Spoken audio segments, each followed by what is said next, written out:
kisah yang menarik di dalam surah Yasin. Kita tahu bahwa kebanyakan kaum muslimin di negeri kita ini banyak membaca surah Yasin. Tapi tahukah bahwa dalam surah Yasin itu ada satu kisah yang sangat menarik dan banyak ibrah dan pelajaran yang kita akan petik di dalamnya. Surah Yasin ini adalah Makkiyah, artinya turun sebelum hijrah. Dan itu dilihat dari dua perkara. Pertama, dimulai dari huruf-huruf hijaiyah, ya dan sin, Yasin. Setiap surat yang diawali dengan potongan-potongan huruf hijaiyah itu umumnya Makkiyah, kecuali surah Al-Baqarah dan Al-Imran. Dan yang kedua, ciri-ciri surah itu disebut surah Makkiyah ketika di dalamnya dikisahkan tentang kisah-kisah umat terdahulu. Jadi kalau ada surat bicara tentang kisah-kisah umat terdahulu, maka umumnya surah itu adalah Makkiyah, bukan Madaniyah. Kenapa kemudian surah Yasin ini dimulai dari potongan-potongan huruf hijaiyah? Ulama tafsir mengatakan potongan-potongan huruf hijaiyah seperti alif lam mim, alif lam ra, yasin, toha, nun, qaf dan begitu seterusnya, itu sebenarnya tantangan kepada orang-orang Arab yang ketika itu Al-Quran turun di tengah-tengah mereka dan menggunakan bahasa mereka. Seolah-olah Allah Subhanahu wa taala ingin mengatakan kepada bangsa Arab secara khusus dan umumnya seluruh manusia di dunia, kalau kalian tidak yakin dengan Al-Quran, Al-Quran ini terangkai dari alif sampai ya. Sekarang rangkailah oleh kalian kalimat-kalimat seperti Quran kalau kalian sanggup. Dan Allah Subhanahu wa taala menantang dalam Al-Quran, fa'tu bi suratin min mithli. Datangkan satu surat saja seperti Al-Quran dengan menggunakan potongan-potongan huruf-huruf hijaiyah.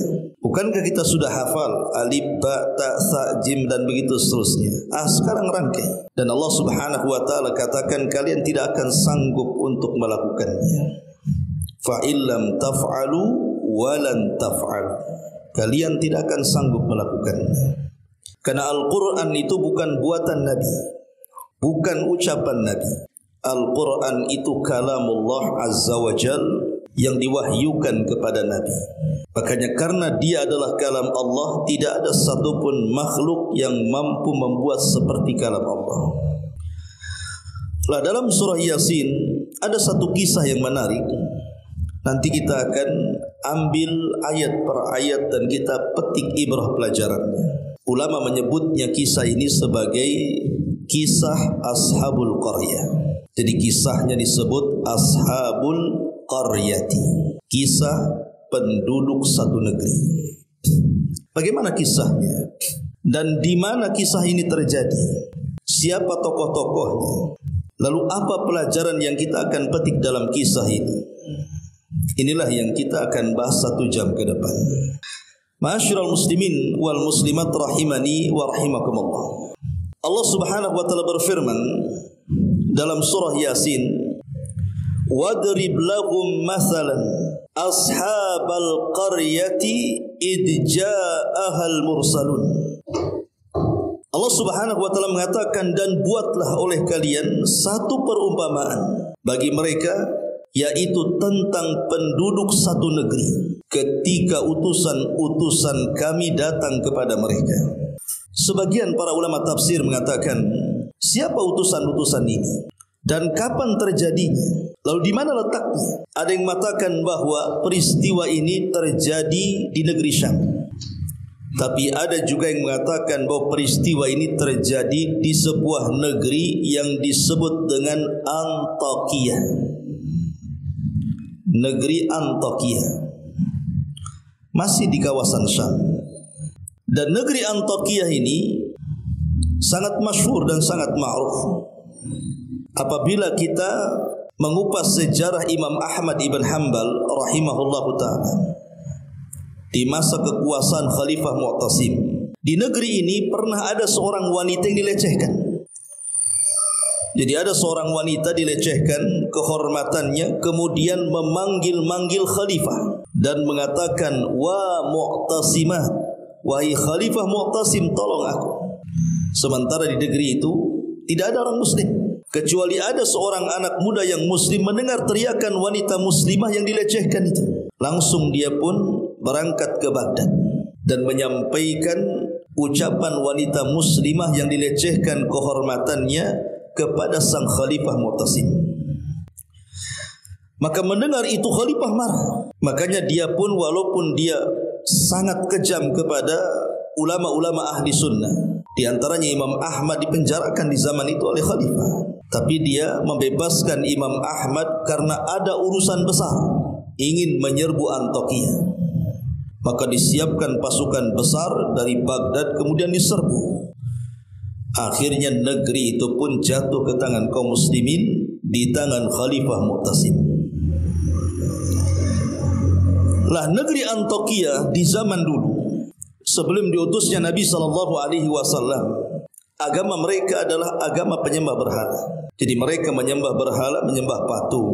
Dan penyembahan terhadap berhala ini sudah ada sejak zaman Nabi Nuh SAW diutus sebagai Nabi dan Rasul. Ketika kaumnya menyembah sebagian berhala yang mereka sebut dengan Suwa, Yaghus, Nasr dan begitu seterusnya, yang Allah katakan la tadharunna waddan wala suwa'an wala yaghutha wa ya'uqa wa nasra.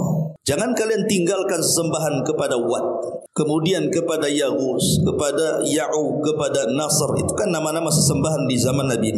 Tapi kemudian berkembang sampai di zaman Nabi Ibrahim alaihi salatu wassalam, manusia bukan hanya menyembah berhala, sampai matahari disembah, bintang disembah, bulan disembah, sampai kepada zaman Isa bin Maryam, dan sampai hari ini masih ada agama yang menyembah berhala.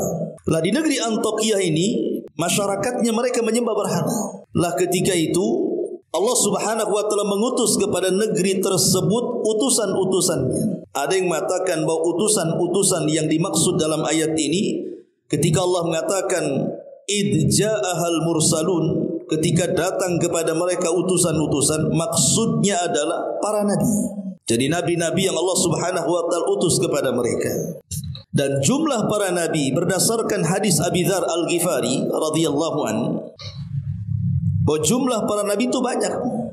Walaupun yang kita kenal hanya 25 nabi dan rasul sebagaimana tercantum dalam Al-Quran, di mana 18 namanya tercantum dalam surah Al-An'am dan lebihnya tercantum dalam surah-surah yang lainnya, sehingga genap menjadi 25 nabi dan rasul. Itu yang kita kenal dalam Quran. Tetapi nama-nama nabi itu bukan 25 nabi dan rasul, tetapi sangat banyak sekali. Ada yang mengatakan bahwa jumlah para nabi itu 120, ada yang mengatakan 124.000 nabi yang diutus oleh Allah Subhanahu wa taala kepada manusia. Lah di negeri Antokia ini karena sudah banyak terjadi kesyirikan, maka Allah Subhanahu wa taala utus kepada mereka para nabi.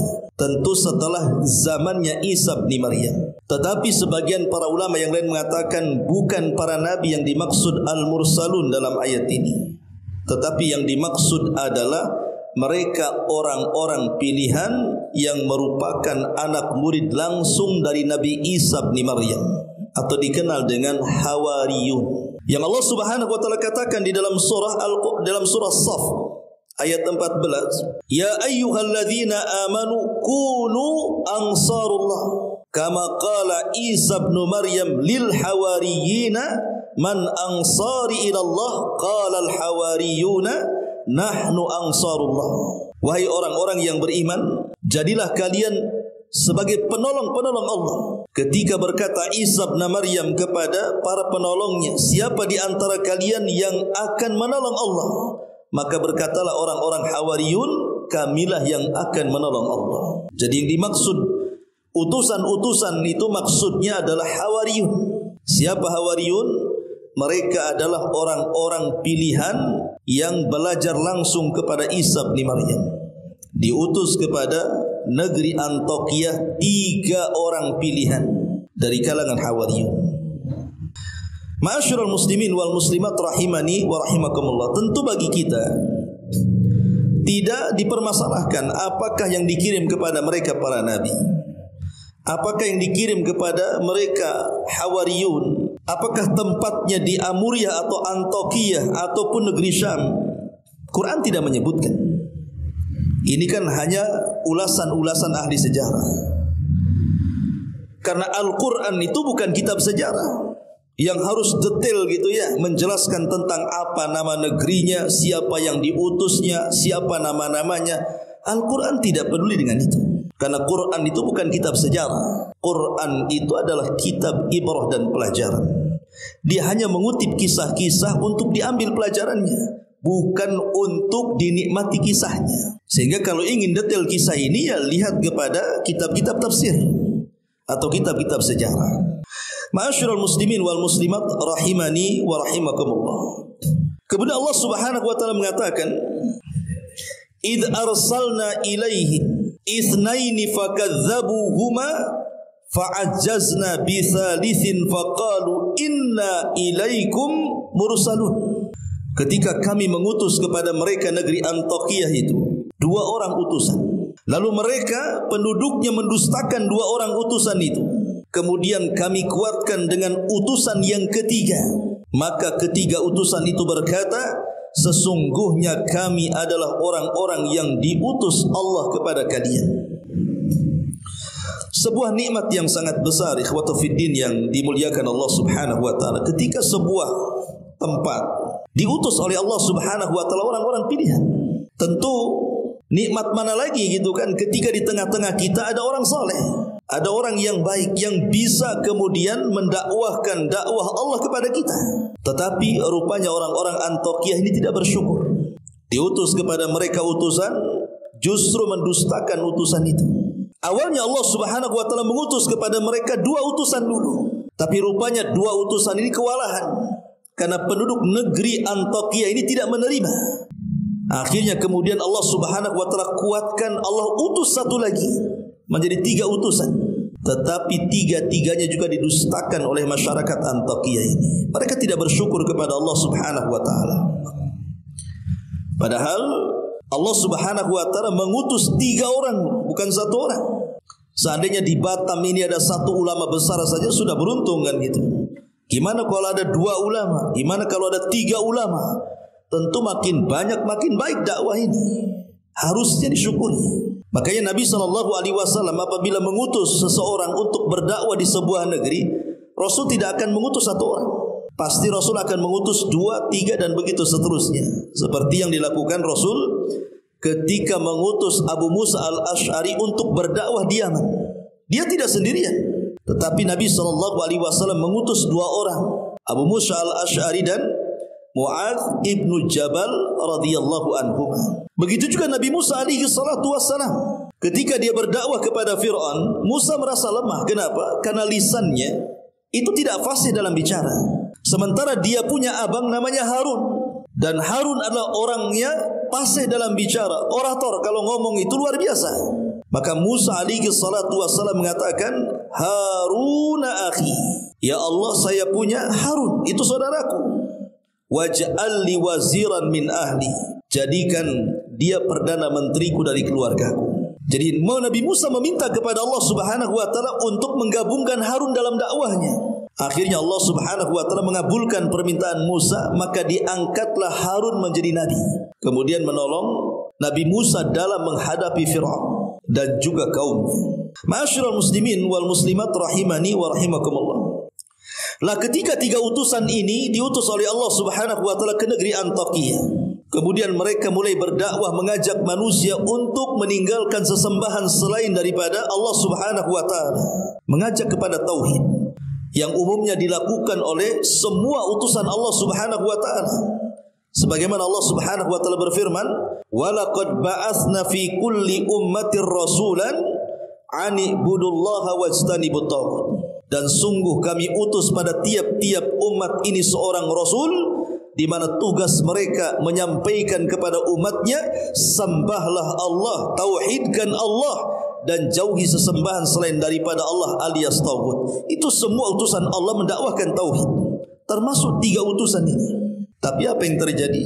Maka Allah Subhanahu wa taala melanjutkan kisahnya. Qalu ma antum illa basharun mithluna wa ma anzala ar-rahman min syai'in in antum illa takdzibun. Mereka penduduk negeri Antioquia mengatakan, kamu ini hanyalah manusia seperti kami. Dan Allah Subhanahu wa taala Maha Pengasih, tidak menurunkan sesuatu apapun. Kamu hanyalah pendusta belaka bagi kami. Lihat, mereka mulai mendustakan 3 utusan dan mengatakan, kalian itu manusia sama dengan kami.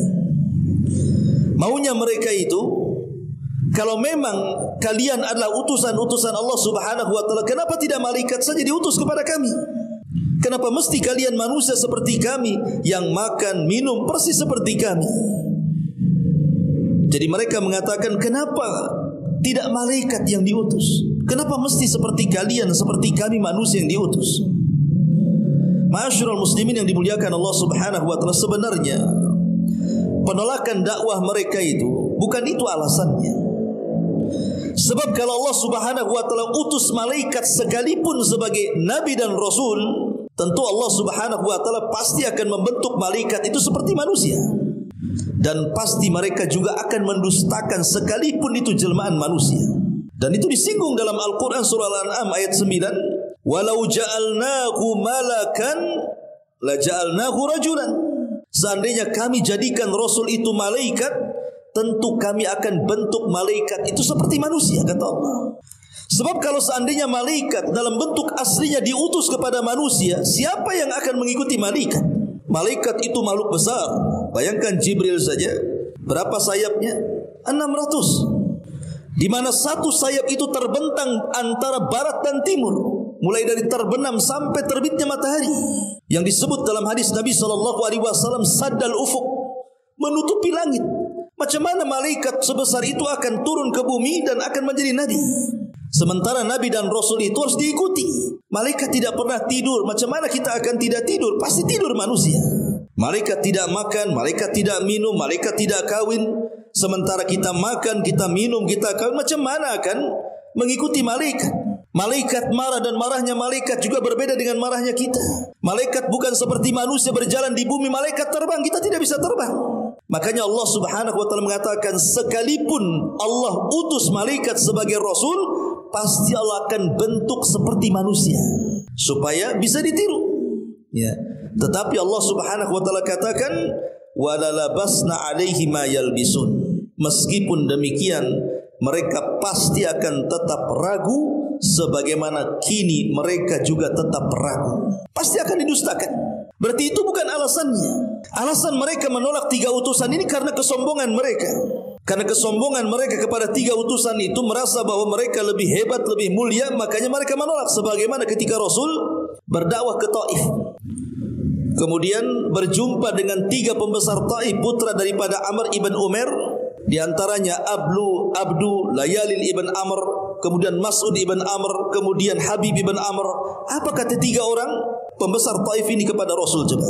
Ketika Rasul mulai mendakwahkan dakwah tauhid kepada mereka, salah satu di antara mereka mengatakan, ya Muhammad, kalau memang engkau seorang nabi, maka tidak pantas aku bicara dengan kamu. Dan kalau engkau bukan nabi, lebih tidak pantas lagi aku bicara dengan kamu. Intinya tidak mau bicara. Bahkan yang satu mengatakan, kalau engkau seorang nabi, pasti aku akan robek kiswah Ka'bah itu. Bahkan yang lain mengatakan, kenapa mesti engkau yang diutus dari nabi? Kenapa tidak Abu Lahab saja? Kenapa tidak ada Abu Jahal saja? Kenapa tidak Umayyah saja? Mereka lebih terhormat, mereka lebih kaya, dan begitu seterusnya. Jadi mereka menolak dakwah Rasul itu karena kesombongan. Jadi semua umat-umat dulu, ketika diutus Rasul kepada mereka, kemudian mereka mendustakan, itu karena kesombongan mereka. Mereka sombong menolak kebenaran. Lah sebagaimana juga kaum Antioquia ketika diutus 3 Rasul kepada mereka, mereka tolak dan mereka dustakan Rasul itu. Padahal kita tahu bahwa, lalu apa salahnya kalau seandainya Allah Subhanahu wa taala mengutus kepada kita seorang Rasul atau Nabi itu manusia? Apa salahnya? Pertanyaannya, apa salahnya? Dan ingat bahwa tidak ada satupun Nabi, tidak ada satupun Rasul yang diutus Allah Subhanahu wa taala kepada kita kecuali pasti Allah bekali dengan mukjizat. Lihat bagaimana Musa alaihi salatu wassalam dibekali dengan tongkat sehingga tongkat itu bisa membelah lautan. Siapa yang bisa membelah lautan? Coba orang biasa? Tidak bisa. Tongkat menjadi ular besar, kemudian tangannya dimasukkan ke pesaknya, tiba-tiba bercahaya. Bahkan yang lebih itu, Nabi SAW bisa membelah bulan. Siapa yang bisa membelah bulan? Manusia biasa tidak bisa membelah bulan. Bagaimana Nabi Saleh bisa mengeluarkan unta dari bebatuan? Dan banyak sekali mukjizat yang Allah Subhanahu wa taala anugerahkan kepada Nabi dan Rasul, sekalipun mereka manusia. Tapi Allah bekali kehebatan yang tidak dimiliki orang biasa. Meskipun demikian mereka tetap mendustakan.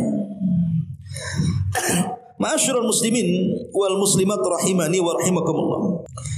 Kemudian Allah Subhanahu wa taala melanjutkan firman-Nya dalam surah Yasin. Qalu, mereka berkata lagi, orang-orang Antakiyah itu. Maksudnya para utusan. Rabbuna ya'lam anna inna ilaikum lamursalun. Sungguh Rabb kami telah mengetahui bahwa kami adalah utusan-utusan untuk kalian. Wa ma 'alaina illa al-balagul mubin. Dan kewajiban kami hanya menyampaikan perintah Allah dengan jelas kepada kalian. Jadi 3 utusan ini yang diutus Allah Subhanahu wa taala ke negeri Antakya ini mengatakan bahwa sesungguhnya walaupun kalian mendustakan kami, bahwa kami utusan kepada kalian, tapi Allah tahu kami utusan Allah untuk kalian. Dan tugas kami ini hanya menyampaikan kebenaran. Soal kalian menerima atau tidak urusan kalian. Dan ini juga bekal bagi kita para dai, orang-orang yang hendak mendakwahkan siapapun. Buatlah konsep seperti utusan-utusan Allah, bahwa tugas kita ini hanya menyampaikan. Soal mereka menerima, soal mereka menolak, itu urusan dia dengan Allah Subhanahu wa taala. Makanya ketika Nabi SAW diperlihatkan oleh Allah Subhanahu wa taala umatnya di padang mahsyar, awalnya Nabi SAW melihat ada nabi yang pengikutnya cuma 1. Kemudian ada nabi pengikutnya cuma 2. Kemudian ada nabi pengikutnya cuma beberapa orang yang bisa dihitung dengan jari. Bahkan yang lebih parah, ada nabi yang tidak ada pengikutnya. Walaupun di sana ada nabi yang banyak pengikutnya seperti Musa dan dirinya. Dan ini menunjukkan bahwa bukan kegagalan seorang nabi berdakwah ketika tidak ada pengikut. Kita jangan katakan, oh nabi yang tidak ada pengikut itu gagal dalam berdakwah. Tidak ada satupun nabi yang gagal dalam berdakwah. Mereka sudah berhasil berdakwah. Karena barometer berhasil dan tidaknya sebuah dakwah bukan banyak dan sedikitnya pengikut, ikhwan, tetapi berhasilnya dia menyampaikan kebenaran yang Allah titipkan kepada lisannya. Kalau kita sudah berhasil menyampaikan kebenaran, berarti kita sudah berhasil berdakwah, ikhwan. Soal dia menerima atau tidak itu urusan Allah Subhanahu wa taala. Jangan kelas kita, kelas para nabi. Nuh alaihi salatu wassalam tidak bisa mendakwai putranya Kan'an. Nuh alaihi salatu wassalam tidak bisa mendakwai istrinya, bahkan istrinya kufur. Lut juga tidak bisa mendakwahi istrinya kufur. Ibrahim tidak bisa mengajak Azar ayahnya masuk ke dalam agamanya. Bahkan Nabi SAW tidak mampu mengajak Abu Talib yang selama ini sangat mencintai dan dicintai Rasul untuk masuk ke dalam Islam.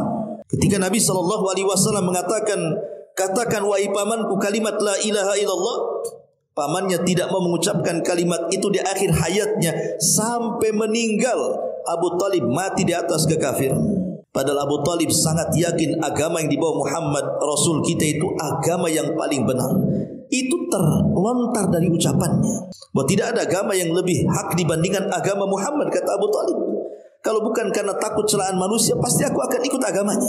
Jadi Abu Talib itu kenapa tidak mau ikut agama Rasul? Karena dia takut celaan kaumnya. Karena dia takut dengan kawan-kawannya. Dia lebih memilih agama kawannya dibandingkan agama Nabi. Ma'asyiral muslimin yang dimuliakan Allah Azza wa Jalla. Jadi 3 utusan ini yang diutus Allah Subhanahu wa taala ke negeri Antakya ini berusaha mendakwahkan dakwah tauhid, memberantas kesyirikan, tetapi tidak ada satupun penduduk negeri itu yang beriman. Tapi mereka sudah berhasil menyampaikan tauhid di tengah-tengah umat Antakya ini. Ma'asyiral muslimin yang dimuliakan Allah Subhanahu wa taala. Kita lihat bagaimana jawaban orang-orang Antakya ini. Allah Subhanahu wa taala berfirman, qalu inna tatayyarna bikum la in lam tantahu lanarjumannakum wa la yamassannakum minna adzabun alim. Qalu, ta'irukum ma'akum la in dzukirtum bal antum qaumun musrifun. Mereka menjawab, sesungguhnya kami bernasib malang karena kedatangan kalian. Jadi orang-orang Antiokhia menyalahkan siapa? 3 utusan Allah. Sungguh kami bernasib malang dengan adanya kalian. Dan sungguh jika kalian tidak berhenti menyeru kami, niscaya kami akan rajam kalian, maksudnya melempari dengan batu sampai mati, dan kami pasti akan merasakan siksa yang sangat pedih untuk kalian. Maka 3 utusan itu mengatakan, kemalangan yang kalian derita itu bukan karena kami. Jadi kemalangan kalian ini adalah karena kalian sendiri. Apakah karena kamu diberi peringatan? Sebenarnya kamu adalah kaum yang melampaui batas. Jadi mereka menganggap kedatangan 3 utusan ini sebagai kesialan. Dan ini sering terjadi di tengah-tengah masyarakat, ikhwan. Apabila kemudian di tengah-tengah mereka ada dai sunnah yang mengajak manusia ke dalam tauhid, yang mengajak manusia ke dalam sunnah, apa di masyarakat? Dulu sebelum dia datang aman-aman saja di sini. Setelah dia datang kacaulah negeri kita ini, katanya. Kenapa demikian? Karena mereka tidak mau diusik tentang kebatilan di tengah-tengah mereka. Maunya ya agama seperti itu saja, jangan diusik. Maunya budaya yang mereka sudah lakukan berabad-abad itu jangan diganggu. Walaupun budaya mereka di atas kesyirikan, di atas bid'ah, di atas penyimpangan dan begitu seterusnya. Jadi ada umat itu seperti orang-orang Antiokhia, kalau dikirim dai kepada mereka, kemudian menyingkapkan yang hak adalah hak, yang batil adalah batil, dianggapnya pembawa sial, ikhwan. Lah ini terjadi nih. Ya. Jadi mereka mengatakan, inna tatayyarna bikum. Gara-gara kalian, katanya, kami sial, katanya. Karena tatayyur itu diambil dari kalimat burung. Di zaman Nabi, di zaman jahiliyah sebelum diutusnya Nabi SAW, orang-orang jahiliyah itu, kalau mereka hendak berdagang entah ke Syam, Palestina ataupun ke Yaman, maka mereka tidak akan berangkat sampai mereka menerbangkan burung. Kalau burung itu mengarah ke Syam, maka mereka tidak akan berangkat, karena ini tidak hoki, pasti mengalami kerugian. Maka mereka akan berusaha menerbangkan burung kembali besoknya. Kalau masih mengarah ke Syam, mereka tetap tidak akan berangkat, karena ini membawa kesialan.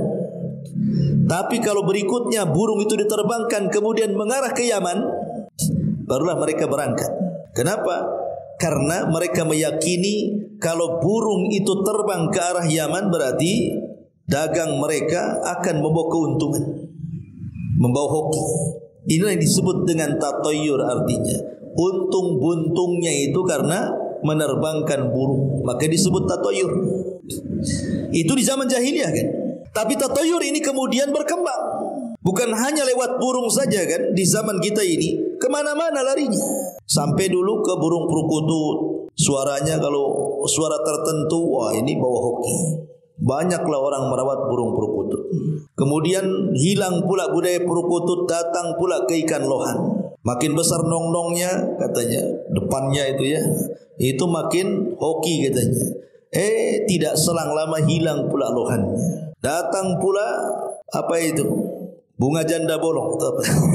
Kalau punya bunga itu bawa hoki, katanya. Hilang janda bolong, datang janda rapat, katanya. Masyarul muslimin yang dimuliakan, macam-macam sampai ke angka 23, angka sial. Sampai nabrak kucing bawa sial, sampai melihat sesuatu bawa sial, nengok binatang di jalan bawa sial, sampai ke burung-burung, gagak apa semua bawa sial. Itu disebut tatayyur namanya. Lah di sini orang-orang Antiokhia ini menyalahkan 3 utusan itu. Mereka tatayyur dengan kedatangan kami jadi sial, katanya di sini. Na'udzubillah, ikhwatu fillah, muliakan Allah Azza wa Jalla. Allah mengutus orang terbaik kepada mereka, mereka menganggap sial pula keberadaan mereka. Makanya kemudian dibantah oleh 3 utusan ini. Qalu ta'irukum ma'akum la in dzukirtum bal antum qaumun musrifun. Tidak, kesialan kalian itu datang dari diri kalian. Bukan kami yang datang membawa kesialan, tapi kesialan itu datang dari diri kalian, karena kalian umat yang melampaui batas. Ma'asyiral muslimin wal muslimat rahimani wa rahimakumullah. Maka mulailah kemudian mereka mendakwakan tauhid, kemudian mengalami penyimpangan dari kaumnya, bahkan mulai kaum Antiokhia menyakiti 3 utusan ini. Ketika kemudian 3 utusan ini mulai disakiti, mulai diintimidasi, mulai disudutkan dalam dakwahnya. Rupanya kabar 3 utusan yang didustakan oleh umat Antiokhia ini kedengaran kepada orang yang sangat soleh di zaman itu. Namanya Habibun Najjar. Jadi kisah surah Yasin itu disebut Mu'min ala Yasin. Ada seorang yang beriman dari keluarga Yasin namanya Habibun Najjar. Jadi kisah dalam surah Yasin ini sebenarnya mengkisahkan tentang seorang laki-laki yang saleh di sebuah negeri namanya Habibu An-Najjar. Makanya Allah Subhanahu wa taala melanjutkan firman-Nya, wa jaa min aqsal madinati rajulun yas'a qala ya qaumi tabi'ul mursalin. Dan datanglah dari ujung kota seorang laki-laki namanya Habibun Najjar dengan bergegas dan dia berkata kepada kaum Antiokhia, wahai kaumku, kenapa kalian menolak 3 utusan itu? Ikuti utusan-utusan itu. Kenapa kalian sakiti utusan-utusan itu? Ya. Habibun Najjar ini dikisahkan dalam biografinya oleh sebagian ulama sejarah. Dia ada yang mengatakan bahwa dia adalah namanya Habib ibn Israil. Tapi ada juga yang mengatakan Habibun Najjar al-Antaki atau dikenal dengan Habibullah. Jadi Habibun Najjar ini dia orang miskin, bukan orang kaya raya, tidak. Ada yang mengatakan dulunya adalah pemahat patung, pemahat berhala. Kemudian dia taubat dan beragama dengan syariat Nabi Isa bin Maryam. Kemudian setelah Isa diangkat ke langit, maka dia pun bersembunyi dalam gua dan beribadah kepada Allah Subhanahu wa taala. Sampai ketika mendengar ada 3 utusan didustakan di Antiokhia, dia keluar dari gua kemudian bergegas mendatangi negeri Antiokhia itu. Ma'asyiral muslimin yang dimuliakan Allah Subhanahu wa taala, bahkan Nabi SAW mengatakan, walaupun ada sebagian orang mengatakan hadisnya lemah, bahwa ada 3 manusia yang disebut dengan as-siddiqun, pencinta kebenaran. Pertama, seorang laki-laki yang beriman dari keluarga Ahlu Yasin. Dialah Habibun Najjar yang terdapat dalam surah Yasin ini. Kemudian yang kedua, seorang yang beriman dari keluarga Fir'aun namanya Hazkiyah. Kemudian yang ketiga, Ali bin Abi Thalib radhiyallahu anhu. Itulah yang disebutkan 3 orang yang disebut as-siddiqun, para pencinta kebenaran. Yang Allah Subhanahu wa taala katakan, ulaika ma'al ladina an'ama Allahu 'alaihim minan nabiyyin was-siddiqin wasyuhada'i was-salihin. Mereka orang-orang yang diberikan nikmat oleh Allah dari kalangan para nabi dan para siddiqin. Dan 3 orang yang paling siddiq adalah Habibun Najjar, kemudian Hazkiyal dan Ali bin Abi Thalib radhiyallahu anhu. Sekali lagi, walaupun riwayatnya dilemahkan para ulama. Maka Habibun Najjar ini dengan kelemahannya sendirian lagi, coba bayangkan, dia menghadapi satu kota dengan raja yang zalim, dengan masyarakat pendusta para nabi. Dari sini ada pelajaran besar ikhwatu fiddin, bahwa dakwah itu tidak mesti harus kaya. Bahwa berdakwah itu tidak mesti harus memiliki kekuatan, tidak harus memiliki kekuasaan. Kita bisa berdakwah dengan lisan, kan? Bukankah Nabi SAW mengatakan, man ra'a minkum munkaran falyughayyir biyadi, fa illam tastati fa bilisani, fa illam tastati fa biqalbi, wa dzalika adaful iman. Kalau kalian melihat kemungkaran di hadapan kalian, cegah dengan kekuatan kalian. Kalau tidak sanggup, cegah dengan lisan kalian. Kalau tidak sanggup, cegah dengan hati kalian, walaupun itu selemah-lemahnya iman. Habibun Najjar mengajarkan kepada kita dakwah dengan lisan. Dan Allah Subhanahu wa taala mengatakan, wa man ahsanu qaulan mimman da'a ilallah. Siapa lagi ucapan yang paling indah melebihi orang yang mengajak manusia ke jalan Allah Subhanahu wa taala, ikhwan. Jadi Allah mengatakan, orang yang mengajak manusia ke jalan Allah adalah manusia yang paling indah ucapannya. Di masyarakat, orang yang paling indah suara itu ya mungkin para penyanyi, ya kan, para musisi, para pedangdut, ya. Oh, itu mantap-mantap suaranya. Itu di masyarakat. Padahal dalam Islam justru itu suara terburuk dalam Islam itu. Karena biasanya nyanyian-nyanyian, musik-musik itulah yang menghalangi manusia dari kebenaran, yang menghalangi manusia dari Quran. Tetapi orang-orang yang mendakwahkan dakwah kebenaran, itulah suaranya paling indah di hadapan Allah Subhanahu wa taala. Makanya Allah mengatakan, wa man ahsanu qaulan. Tidak ada ucapan yang paling indah, suara yang paling indah, mimman da'a ilallah, dibandingkan orang yang mengajak manusia ke jalan Allah. Tapi apa yang terjadi? Banyak para dai itu justru ditolak di masyarakat. Suaranya tidak indah dianggap di telinga-telinga mereka kan. Justru ada orang yang tersakiti dengan dakwahnya para duat. Padahal mereka adalah suaranya paling indah. Apa yang dilakukan oleh Habibun Najjar ini ketika mendengar bahwa 3 utusan itu mulai disakiti, diintimidasi, bahkan ada ancaman pembunuhan, maka dia keluar menuju negeri tersebut, kemudian mengatakan ittabi'ul mursalun, ikutilah utusan-utusan itu. Ittabi'u man la yas'alukum ajra wa hum muhtadun, ikutilah orang yang tidak meminta imbalan kepada kalian dan mereka adalah orang-orang yang mendapatkan petunjuk. Wa ma liya la a'budul ladzi fatarani wa ilaihi turja'un, dan tidak ada alasan bagiku untuk tidak menyembah Allah yang telah menciptakan aku dan hanya kepadanya lah aku dikembalikan. Attakhid min dunihi alihatan iyuridnir rahman bidhurrin la tughni anni syafa'atuhum syai'a wa la yumkidun inni idzan la fi dhalalim mubin inni amantu bi rabbikum fasma'un. Mengapa aku akan menyembah Tuhan-Tuhan selain Allah? Jika Allah yang Maha Pengasih menghendaki bencana kepadaku, pasti pertolongan mereka tidak berguna sama sekali bagiku, dan mereka juga tidak menyelamatkan aku. Seolah-olah Habibun Najjar ini menyinggung berhala-berhala orang-orang Antokiyah itu. Ngapain kalian sembah berhala itu? Jika Allah Subhanahu wa taala menghendaki sesuatu, berhala-berhala itu tidak bisa apa-apa. Atau jika Allah Subhanahu wa taala menimpakan madarat kepadaku, berhala-berhala itu tidak bisa menyelamatkan aku. Karena berhala itu tidak mungkin mendatangkan manfaat ataupun mencegah madarat. Jadi mulailah kemudian Habibun Najjar ini melemahkan berhalanya. Bahwa Tuhan-Tuhan yang kalian sembah itu sama sekali tidak mendatangkan manfaat dan tidak pernah mencegah madarat. Kemudian dia mengatakan, sungguh aku berbuat begitu pasti aku berada dalam kesesatan. Kalau aku ikut kalian, sesat aku, katanya. Sesungguhnya aku telah beriman kepada Rabbku, maka dengarkanlah pengakuan keimananku. Ikuti nabi-nabi itu yang benar, katanya. Tapi apa yang terjadi? Marahlah penduduk Antokiyah ini. Akhirnya kemudian menangkap Habibun Najjar, kemudian ditanam setengah badan di tanah. Kemudian mulai penduduk negeri itu datang mengeroyok. Habibun Najjar membawa masing-masing batu kemudian melempar sampai mati.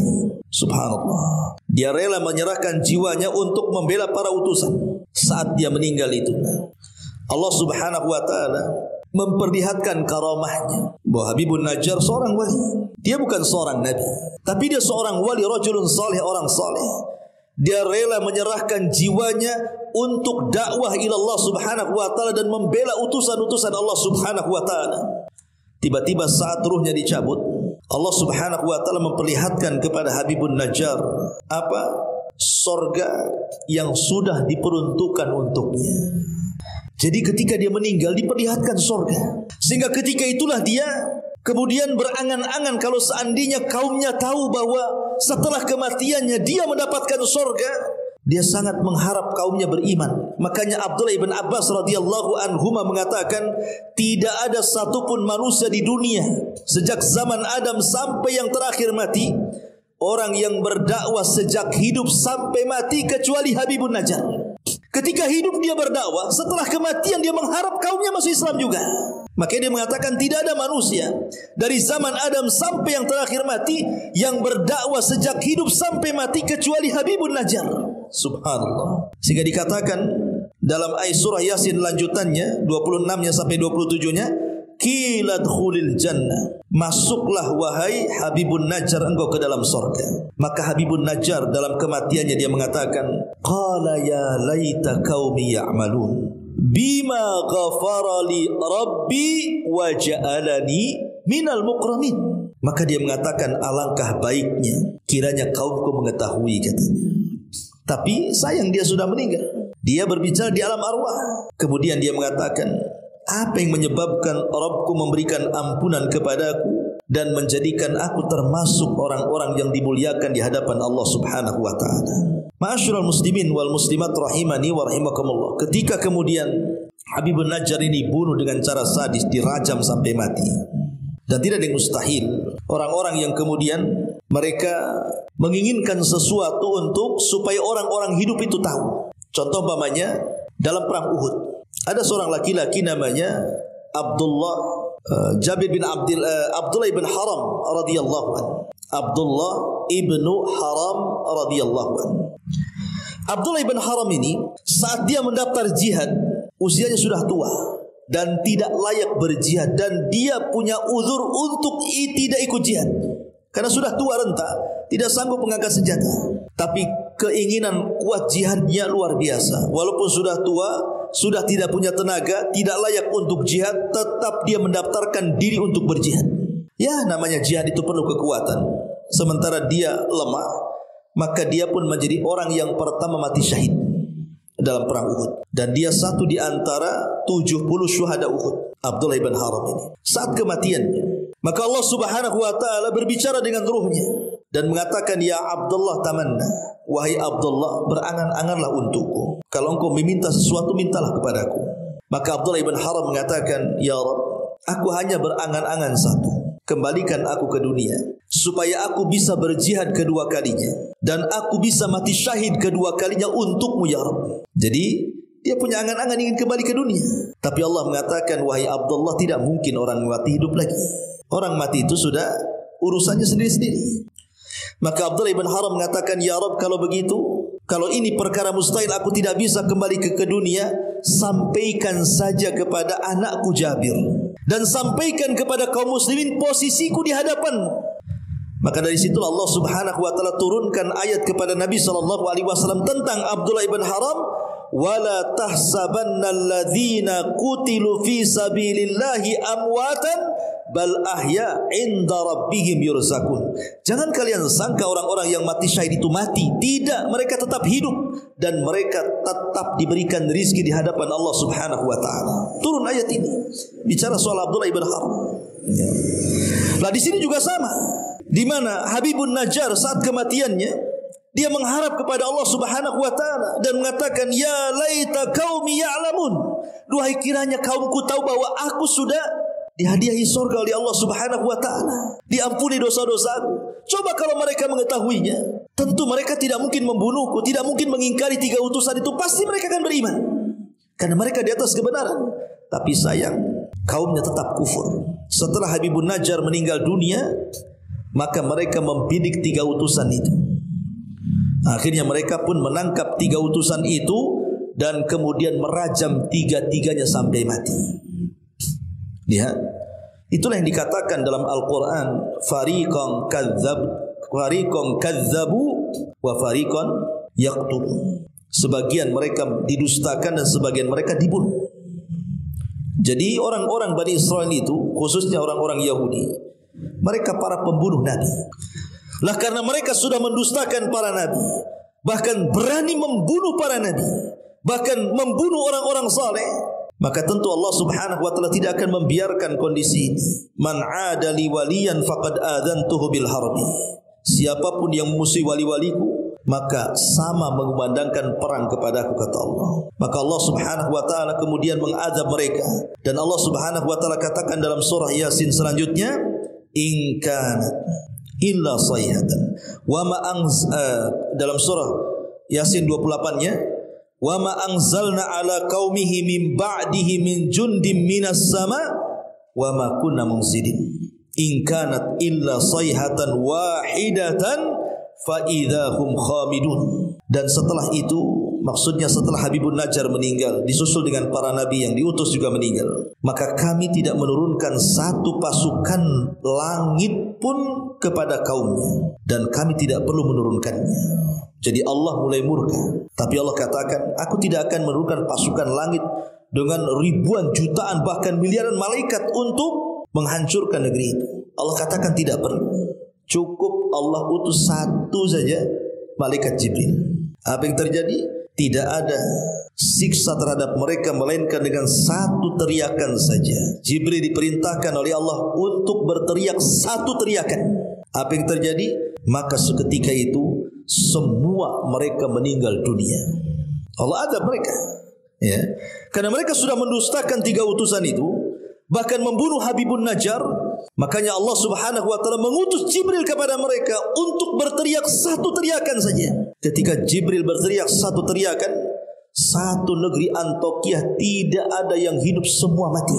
Persis seperti azabnya kepada siapa? Kaum Samud, kaumnya Nabi Saleh, yang ketika itu mereka menyembelih untanya Nabi Saleh. Akhirnya mereka sudah membuat kelancangan kepada nabinya. Maka Allah utus Jibril untuk berteriak satu teriakan, tidak ada satu jiwa kaum Samud yang kufur kecuali mati. Ma'asyiral muslimin yang dimuliakan Allah Subhanahu wa taala, Allah mengatakan, ya hasrata 'alal ibad ma ya'tihim mir rasulin illa kanu bihi yastahzi'un. Alangkah besarnya penyesalan terhadap hamba-hamba itu. Setiap datang seorang rasul kepada mereka, mereka pun memperolok-oloknya.